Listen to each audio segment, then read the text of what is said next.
Phase 4 is finally over. This phase of the MCU movies was probably the worst one we've had. However, like all phases, there were some bangers.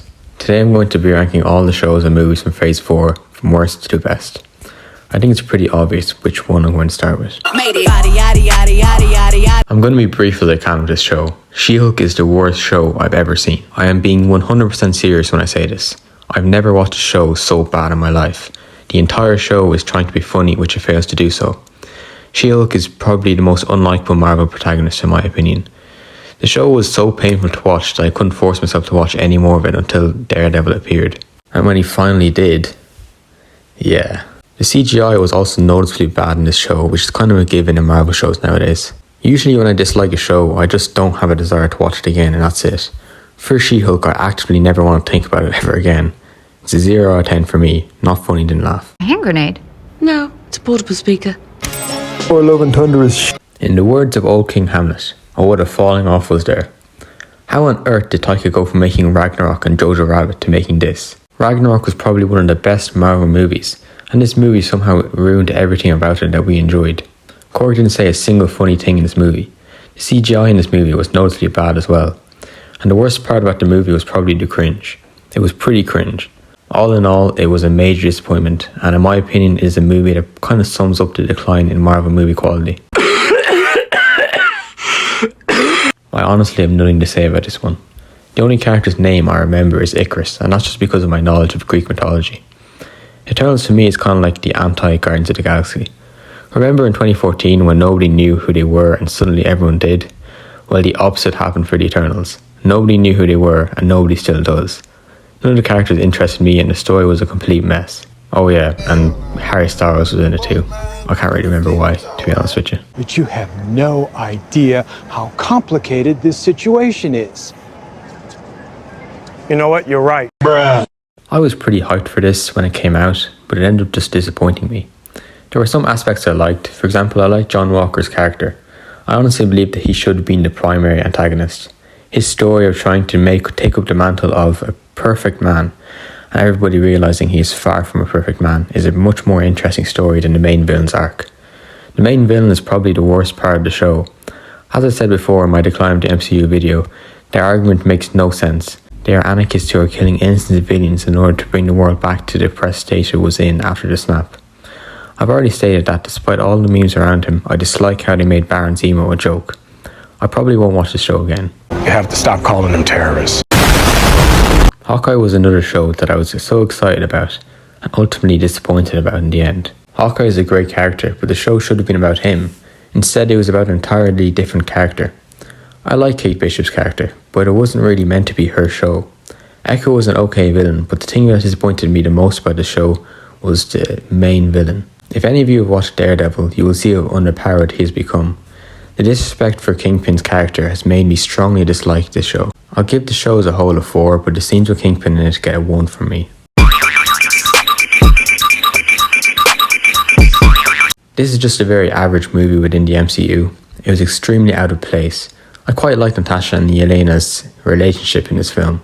The story itself and the protagonists weren't that bad, but the villains were a problem, primarily Taskmaster.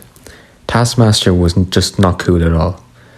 In the movie, he was simply a woman being brainwashed and used by a man who hates women for some reason. Really, the movie just didn't belong in this era of Marvel movies.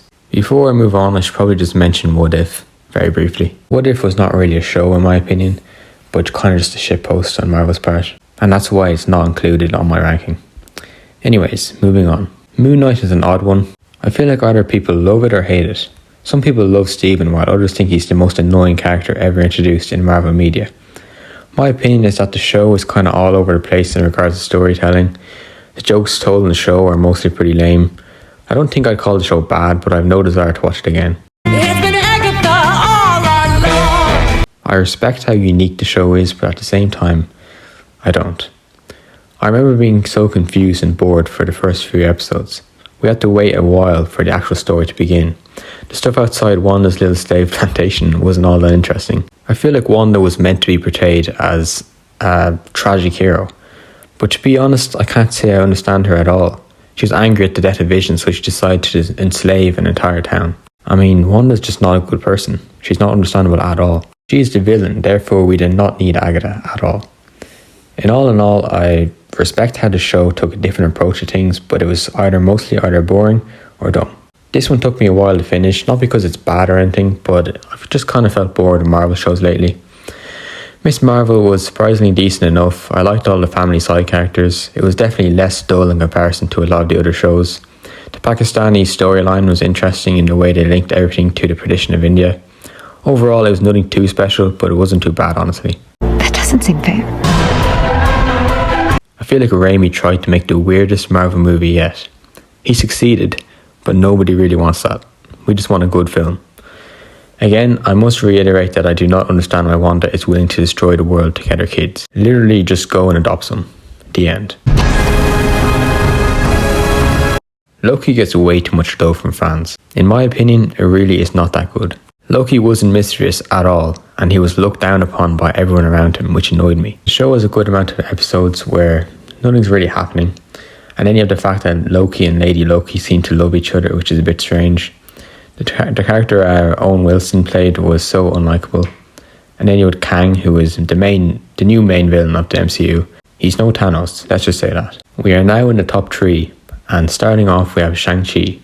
Shang Chi was a breath of fresh air because it was pretty much the only product in Phase 4 where they introduced a new protagonist and it actually works. This movie is great because it has good humour, great fight scenes, a great backstory, and also the villain is great as well. It was surprising how good it was because Disney usually screws this stuff up. This movie was great, I'll give it an 8 out of 10. No Way Home was a great movie, but as I said in my last video, I still think Homecoming was better. This doesn't take away from how good this movie is though. The experience watching this in cinema was once in a lifetime experience. Seeing all 3 Spider-Men together was fantastic. The theme of the movie was the concept of revenge and forgiveness, which I think it dealt with very well. Although the movie has numerous villains, the one who stood out the most was Green Goblin, of course. The scenes with him in them were great. The acting from Willem Dafoe was outstanding. The movie as a whole was just excellent. I only watched this movie for the first time a week ago, but I'm already confident that this is the best of all the recent Marvel movies. I did not think that they would pull it off, especially given the sad passing of its protagonist.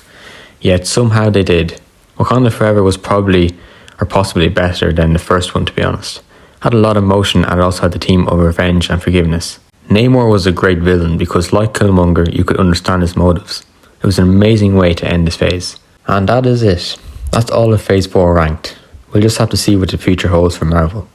I'm not really a fan of the Marvel shows. I think that they should have just stuck with the movies. But that's just my opinion. Anyways, thank you for watching.